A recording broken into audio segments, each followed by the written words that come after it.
Hartlike goeiemôre, dit is Woensdagoggend, nee, is die 26ste Augustus die jaar 2026.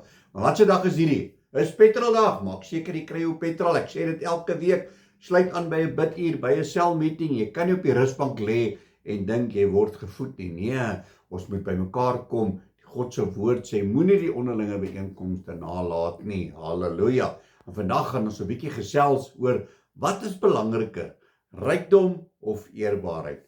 Nou ons kan gaan kyk in God se woord, mense love money. Dit is nou maar van die Bybelse tyd af en vandag is dit nog steeds so, mense is oneerbaar, mense jaag geld na, hulle jaag rykdom na en hulle het nie 'n saak of hulle iemand in die proses vertrap, seermaak of indoen nie. Maar ek sê nie, dit is almal nie, maar baie mense jaag hierdie goedjies na. Maar kom ons nou kyk so 'n bietjie in God se woord, waar mense dit ook gedoen het. Die heel eerste een wat ons hier na kyk, is in Matteus 26, hier vanaf verse 14, en dit is waar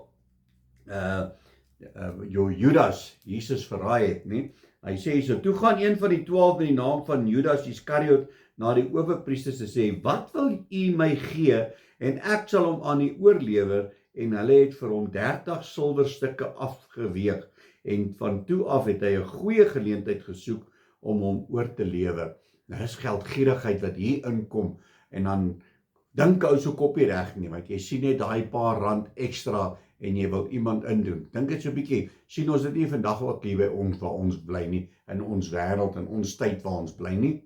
Mense wat enige iets sal doen, om net ekstra geld te kry, hulle sal 'n ander ene vermorsel, hulle sal hom in die afgrond druk, sodat hulle net ekstra geld kan bymaak. Dit is baie hartseer om te weet dat mense so iets doen.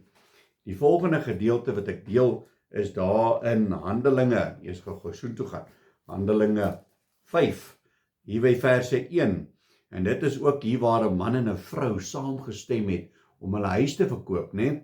Hulle sê so, maar 'n sekere man met die naam van Ananias, het saam met sy vrou Safira 'n eiendom verkoop, en ook met die medewete van sy vrou van die prys terug agtergehou, en 'n sekere deel gebring en aan die voete van die apostels neergelê. So met ander woorde, het hulle gelieg in die eerste plek, en hulle het geld teruggehou, en hulle wou nie die volle bedrag gegee het wat hulle ooreengekom het om te doen nie. So jou woord is jou eer. Wanneer jy ooreengestem het om iets te doen, doen dit. Moenie teruggaan op jou woord nie, want dit is nie baie mooi nie.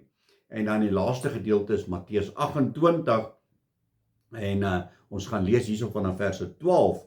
Hy sê, en nadat hulle saam met die ouderlinge vergader het en raad gehou het, het hulle die soldate baie geld gegee en gesê, julle moet sê, sy disippels het in die nag gekom en hom gesteel, terwyl ons aan die slaap was, en as dit by die goewerneur gehoor word, sal ons hom tevrede stel en maak dat julle sonder sorg is.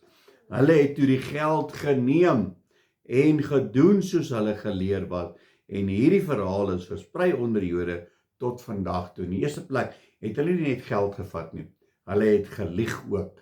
En wat sê God se woord? Geen leienaar sal die koninkryk van God beerwe nie. Jy met jou wit lintjie, ag, is net 'n wit lintjie, want as ek die waarheid gaan vertel, gaan dit net die saak vererger, so ons vertel maar 'n wit leuen. Wat is vir jou meer belangriker?